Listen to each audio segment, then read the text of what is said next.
Hi, this is Kimberly Grace, and I want to thank all my listeners for continuing to follow my story, A Cop's Crossroads with Love. Let's continue with part 3, Cassidy's Boss Finds Out. Yes, ma'am. I'm ready, Officer Burns. Cassidy gripped the steering wheel tighter after hearing Jacob refer to her as ma'am. She clenched her teeth, seething with frustration toward him, as she sped a little faster down Main Street. The station was not far away, but with the constant construction going on, she knew it would take longer to get there than she'd like. Her face reddened and her palms began to sweat due to the tension that she had inadvertently helped to create. She quickly reached over to adjust the fan on the air conditioning. Immediately, a cool blast of air hit her face. This temporarily soothed the burning sensation radiating down her neck and chest. It did not, however, stop Cassie's mind from racing, more of a strange pulsation feeling throughout her legs and back. It was like a constant buzzing sensation that made her feel weird and tingly. Cassie tried to remind herself that these were routine charges being brought against Jacob's crew member and his wife. Still, she was a bit confused by the chief's specific order to bring Mr. Ramirez in for questioning about them. She took in a sharp inhalation and held her breath.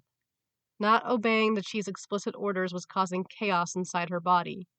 Cassidy needed to get out of the car fast. She needed to not be locked in such a tight space with Jacob either. She was desperate for a distraction, so Cassidy reluctantly settled on small talk. How are your parents doing? Are they still working? They're both doing well. Thanks for asking, Officer Burns.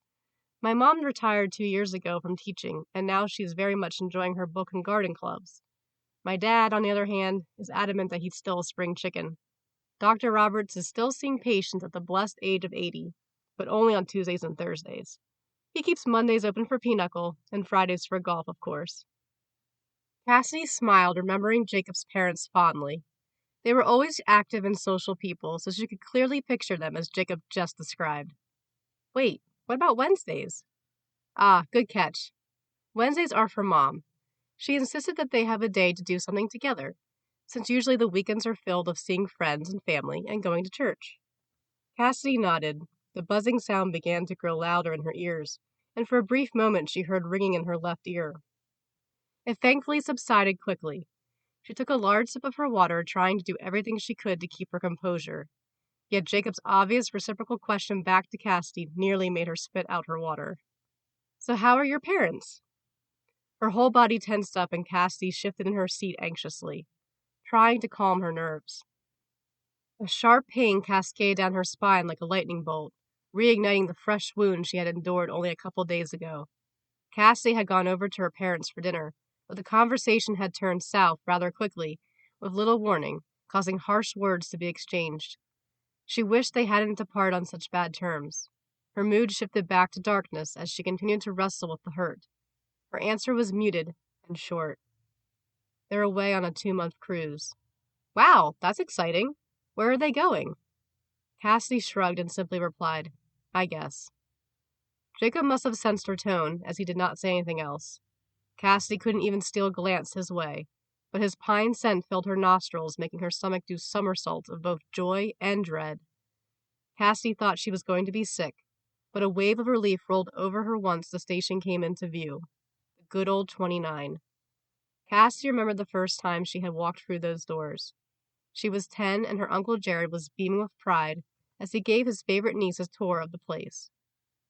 Cassie smiled, remembering how in awe she had felt that day, and the way her uncle had made police work seem so exciting and rewarding. It was that day that Cassie had secretly decided she wanted to follow in her Uncle Jared's footsteps and become a cop.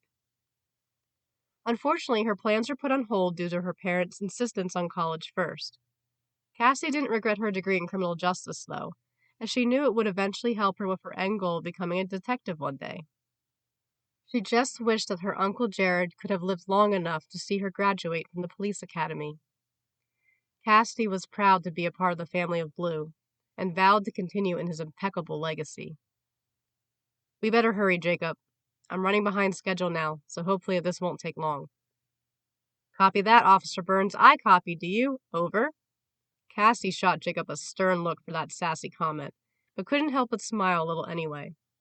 Jacob had always been able to make her laugh, which both made her happy and a bit infuriated by his charm at the same time. Without further prompting or silliness, Jacob and Cassidy got out of the cruiser and headed inside quickly. She led Jacob down a crowded hallway with cops and administrative workers crisscrossing paths everywhere. It was a decently large building for the small town of Naven. Nestled on the outskirts of Lake Glenoak and the Dovetail Mountains, the small town of Naven beckons many tourists in the summer for its serenity and secret nature hideaways. Around 500 people call it home, so everyone knows everybody. Not a lot of crime happens in the tight-knit town of Naven, but often Cassidy's precinct gets enlisted to help with the 3 other neighboring towns nearby, even though the closest one is 45 minutes away. Cassidy was surprised to see Jacob back in their hometown. Last she had heard, he had been living out west somewhere after attending college in California to become an architect. She wanted to ask him what had made him move back and start a roofing company, but her stomach was turning in knots, so Cassidy dared not say a word. They made their way toward the back of the station and down a corridor with several offices and meeting rooms. Cassidy led Jacob inside one of the open meeting spaces and closed the door mostly, leaving it slightly ajar. She needed that little opening as a reminder that she could leave at any moment and be free of Jacob's intoxicating enchantment over her. Fumbling with her clipboard, she laid out 5 pieces of paper on the table. Jacob rolled his chair closer to take a look. He was now right next to her, and that made Cassidy lose her concentration for a moment. She took a deep breath to regain her composure and used all her strength to stay focused on the task at hand. She had been given specific orders from the chief with this visit, and although she technically did not follow them exactly, Cassidy knew Jacob was a man of honor and would help fix the mess that his 2 crew members created. At least she hoped. Suddenly, a chill ran down her spine as her body felt damp and cold. This time, it was not Jacob's doing. Cassidy clenched her teeth tight to prevent her body from retching. Her eyes grew wide and fear froze her as she watched in horror when her boss burst through the door.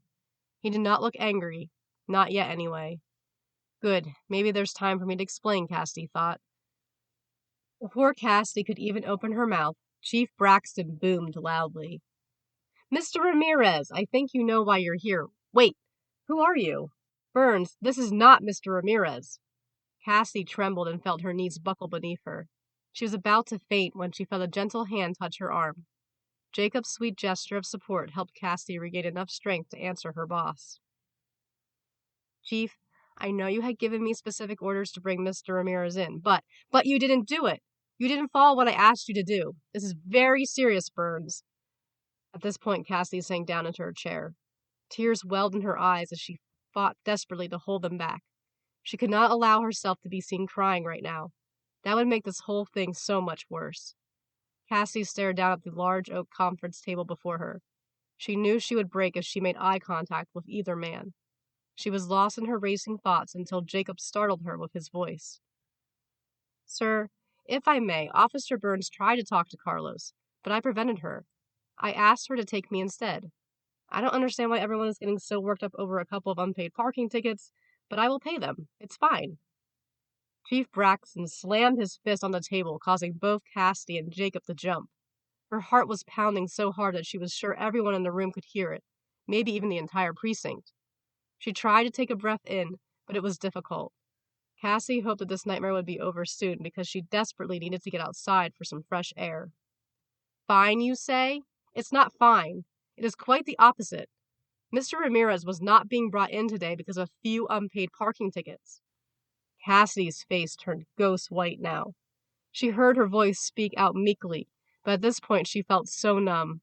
It was like an out-of-body experience. Why was Mr. Ramirez being brought in today? Chief Braxton was now moving swiftly towards the door while typing fiercely fast on his tablet. He didn't even turn his head as he yelled the answer back to them on his way out. There is an arrest warrant out for him. Placing both her hands over her mouth, Cassidy stifled the scream that was building inside of her. She had failed her duty as an officer. She had let a criminal go free, and it was all her fault. Even worse than that, Cassidy had failed to uphold her Uncle Jared's legacy. Her instincts had been wrong to trust Jacob, and there was no way to undo what she had done. Cassidy felt the weight of it all crashing down on her as she realized everything she had worked for had been lost. To be continued.